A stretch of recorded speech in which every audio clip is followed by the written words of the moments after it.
That's right. I heard them.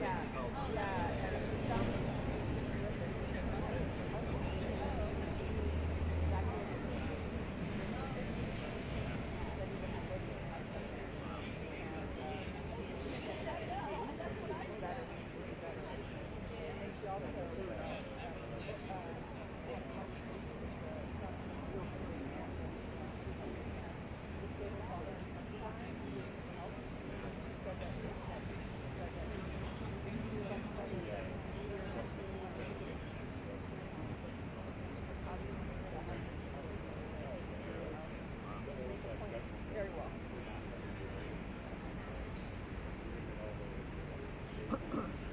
Yeah, I've been in those fires where like you go somebody's bedridden and put them on our litter and open the back doors and just put the litter. Can't even close the doors. Oh yeah.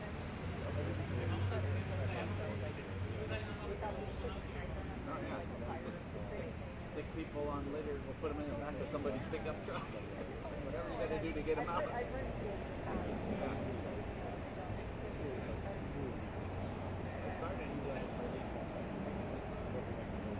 Yeah. The thing that they can do better when the fire breaks, like fires, right? Mutual aid, set up quickly. They're good at it. Police will come and they never think to set their commandos next to a fire, so now they don't talk to each other. This happens every fire, and then they never have an after-action report. It's like a very easy. Very simple, but we've had it in Santa Clarita a few times, and we got our command post rolling, and we're gonna set up at the high school. I'm on the radio. Yeah, they need to have a after-action report with fire to see what they can do better. We're supposed to do one now, but we're supposed to do it on the evacuation alert system, and it's supposed to be all the agencies, but that's not the same. People that they're watching TV. One time I was banging on the door, the guy opens there's a mobile home park in Santa Clarita. Oh, we're watching the fire on Channel 9. I'm like, open your blinds. The fire's like right there. I'm like, let's go. Oh, I gotta get my cat. I'm like, there's no time for that. Let's go. And I grabbed the cat and scratching the shit out of him and get in the truck. And I'm like, you've been watching it on TV. Like, now was your time to be packing up. Yesterday, the firefighters said I had to put this story on hospital was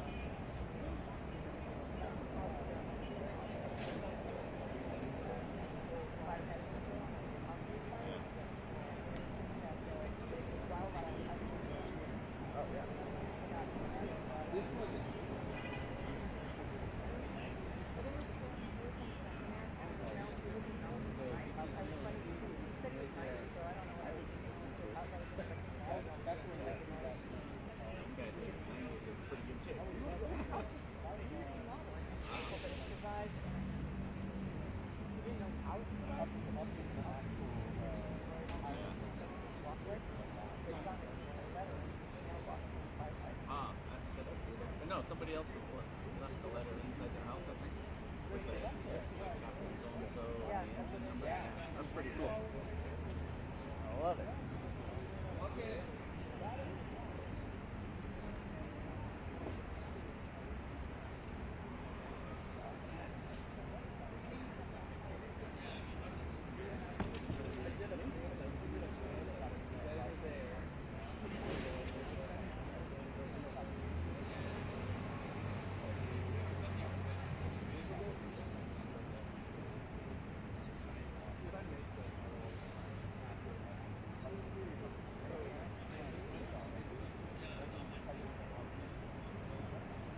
Good morning.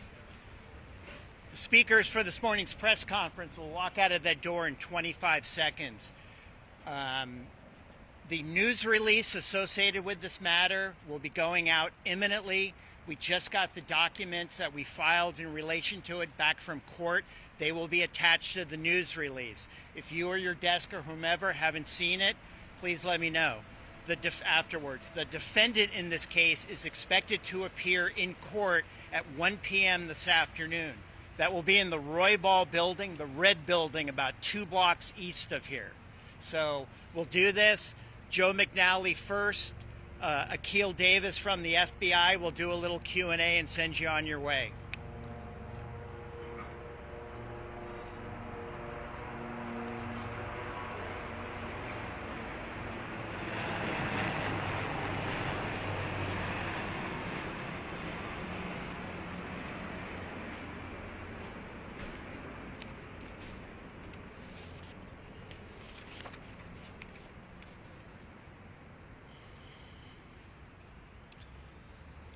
Good morning.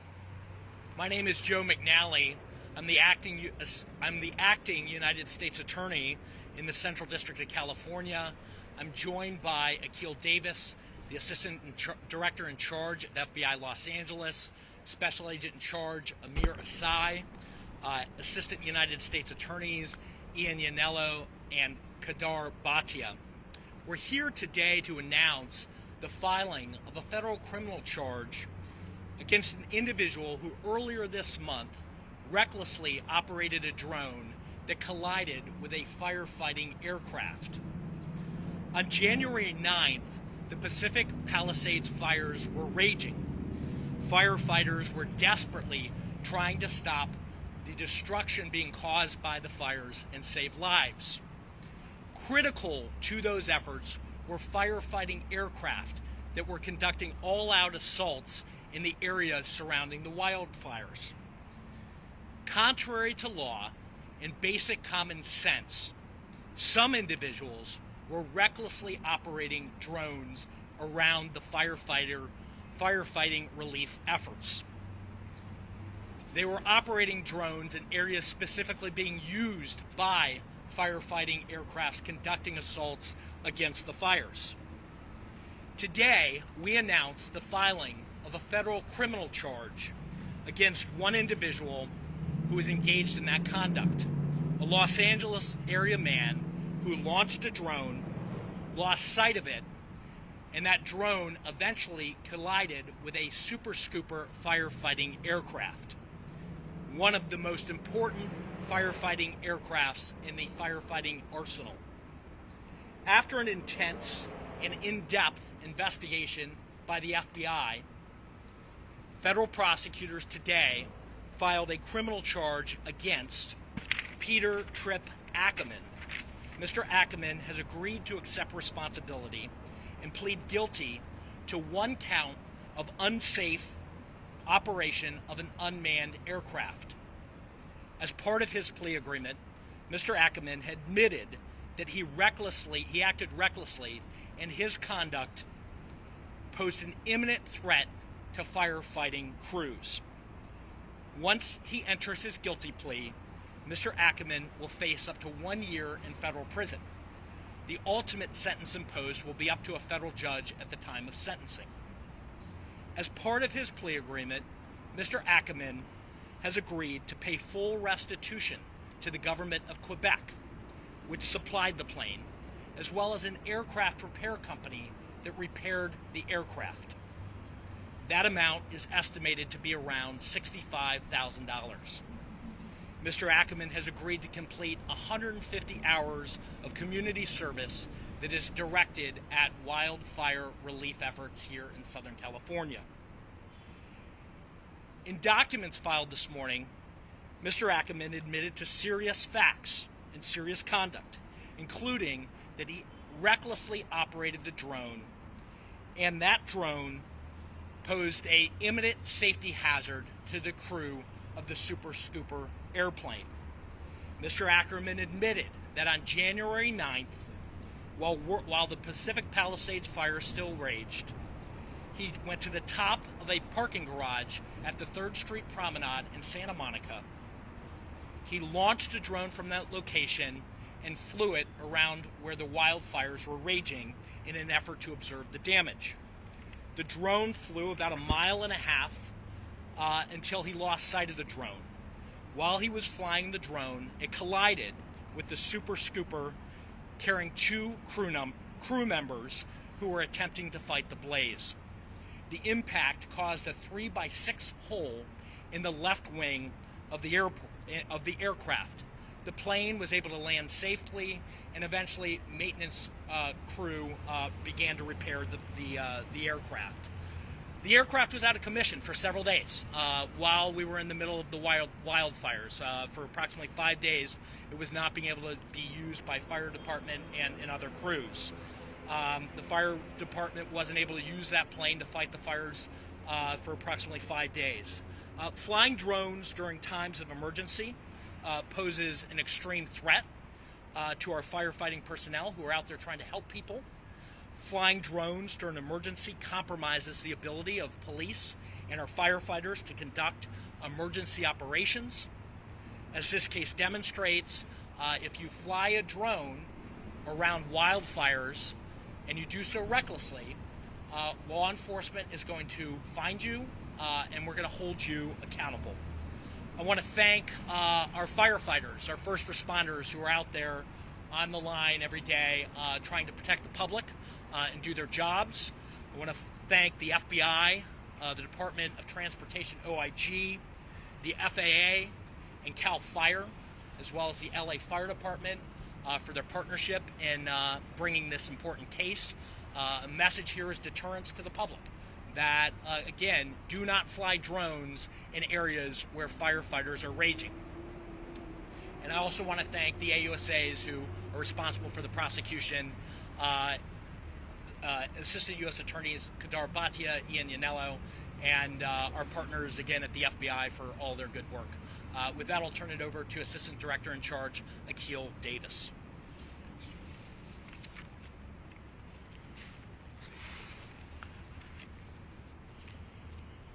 Good morning. My name's Akil Davis. I'm the Assistant Director in Charge of the FBI's Los Angeles Field Office. We're here today to talk about a defendant taking responsibility for flying a drone that collided with a firefighting aircraft.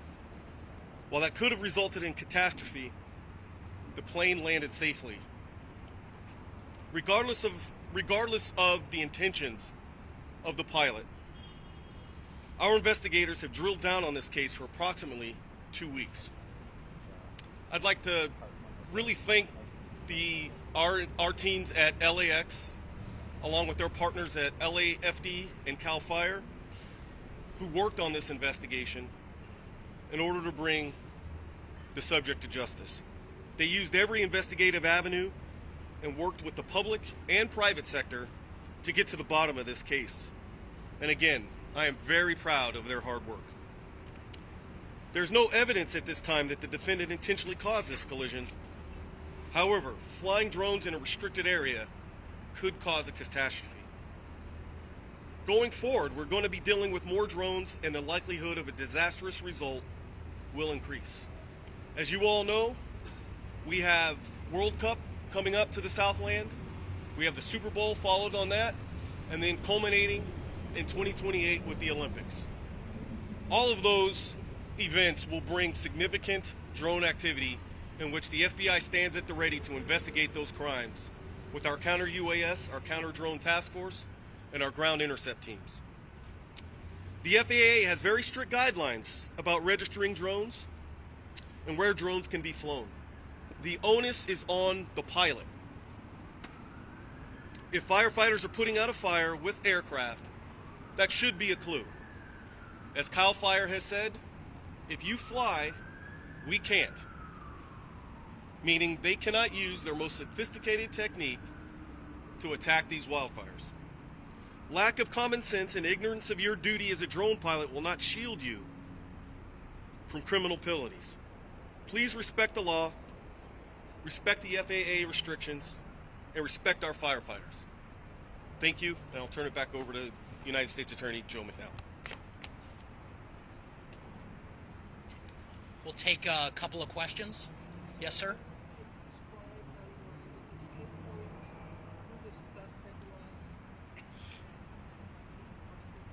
Yeah, as I indicated, the drone collided with a firefighting aircraft, a Super Scooper. And when that plane landed, maintenance crews observed the drone wreckage in parts of the plane. We were able to, and I say we, our law enforcement partners who I mentioned earlier, work together to take that wreckage, trace that back to a specific drone, and then we work to identify that individual. It required a substantial amount of effort, search warrants, other things that we do typically in cases. It was a complex process, but we were able to identify that person, and anybody else who engages in that conduct should have confidence that we'll identify them too. Was the Yeah. Yes, sir. Was the suspect trying to get video for his own personal use or trying to sell it? Anything you can tell us about? Yeah, my understanding was, like a lot of individuals, he was curious about what was happening in that area. If we go back to, January 9th, the roads in those areas were closed. It was restricted area, and people wanted to see, for a variety of reasons, the carnage that was happening in Southern California. And my understanding, my take from the case is that was his intent. The problem with that starts off as curious conduct, is with the amount of firefighting planes you have in that area dropping so they can get water in the Pacific Ocean, it interferes with those operations. And so it's not the time to fly drones anytime that we have these emergencies in Southern California. Was he a licensed drone pilot? Yes, ma'am. Was he a licensed drone pilot? So my understanding is that under FAA regulations, you have to register your drone under certain circumstances. I don't have any information as to whether or not he had a license or whether he would have needed one under those circumstances. Can you elaborate on the reaction of the suspect when he was contacted by you guys? Well, I'll highlight the fact that he has agreed to plead guilty and accept responsibility, which I think is important here. He was ultimately contacted in connection with the conduct, and we've reached an agreement where he's agreed to accept responsibility through a plea where he does face prison time. He's agreed to pay full restitution, and he has agreed to commit himself approximately 150 hours of community service in wildfire relief. Yeah. Did he actually lose sight of where he was operating the drone effectively? Yes, as I indicated before, he launched it from the 3rd Street Promenade, and then it was about 1.5 miles where he flew it to, and he lost sight of the drone. I'm sorry? I'm not going to get into whether or not he was able to control it. I mean, what I would say is that he hit a firefighting aircraft, and so in my view, he was being reckless and that he couldn't see it, and he was in an area that he shouldn't have been. Other questions? You know what kind Did of this drone was event it? prevent other similar aircraft from their firefighting efforts that night? I didn't hear your question. Did that event prevent other similar aircraft from their firefighting efforts that night? So my understanding is it did not stop other aircraft from continuing to operate. It did stop that aircraft from operating from about January 9th to January 14th. And the additional context I'll give there is this is a plane from Quebec. So we're short on equipment. We're in the largest wildfire ever to hit Southern California. We need all the planes that we can have at the time, and now we have one down for five days. So specifically, no, there were other aircraft that flew that day, but this one's down for 5 days, and that has a real impact on operations. Nowadays, there's a large variety of What was the backstop since he could have gone? So we have brought the most serious provable offense that we have evidence of right now, and that is an offense where I referenced earlier, unsafe, a reckless operation of an unmanned aircraft that carries a term of up to 1 year imprisonment. That's a charge that's supported by the facts. Nowadays, there's a large variety of drones available to the public. Do we know what kind of drone it was? I'll refer you to the plea documents if that information's in there. It was obviously a drone that was capable of flying that type of distance, and obviously had a camera to cover that. So hold on, two more. Frank? Can you tell us a little more about the defendant? How old is he? What's his occupation? We can get you. I want to limit our comments to the public record. Tom can get you, I think, any additional details we can provide on that. I'll say that he was a professional in Southern California. By all accounts, went out there because he was curious. He has no criminal history, and Tom can get you any other details. He wasn't an evacuee. He wasn't an evacuee, was he? One other question from somebody who hasn't asked one. Yes. Did you work on with the government of Quebec in looking into this? And what is their take on the way this is being resolved? And you talk about big picture. You touched on these are people who are coming in to help us and assuring them that their pilots will be safe, their equipment will be safe, and that Americans will act the way they should act in this situation. Yeah, so I would say a couple of things. First of all, thank you to all the partners out there who came to the aid of Southern California. Second, we responded by protecting planes and our firefighting personnel, and when I say we, really the leadership of the FBI, FAA, DOT, by deploying counter-drone surveillance teams that were out there detecting drones and making contact with any individual flying in the zone. And so we've been proactive about taking measures to stop that conduct. And then I think the third level of that is, again, the message here is deterrence. If you do this, we are going to track you down and you are going to be prosecuted. And so government agencies that give assets should have confidence that we are going to support them and make sure their people are safe by being proactive with counter surveillance and also prosecuting people who engage in this conduct. And so I think by those two steps, I can say with confidence that our firefighter personnel are safer. Thank you very much. Thank you. The news release has been issued. The documents, charging document, and the plea agreement were attached. If you didn't get it, come see me. And again, we expect the defendant to make his first appearance in Roybal, 2 blocks east of here, hopefully at 1 o'clock. But, it's court. We'll see how that goes. Thank you. So this isn't. No, I can't hear anything. It worked before, and now it's not working.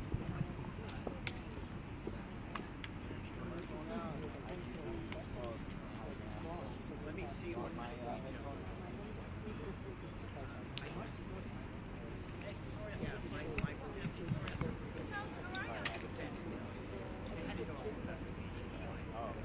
let me guess. Oh yeah, that's probably it. All right.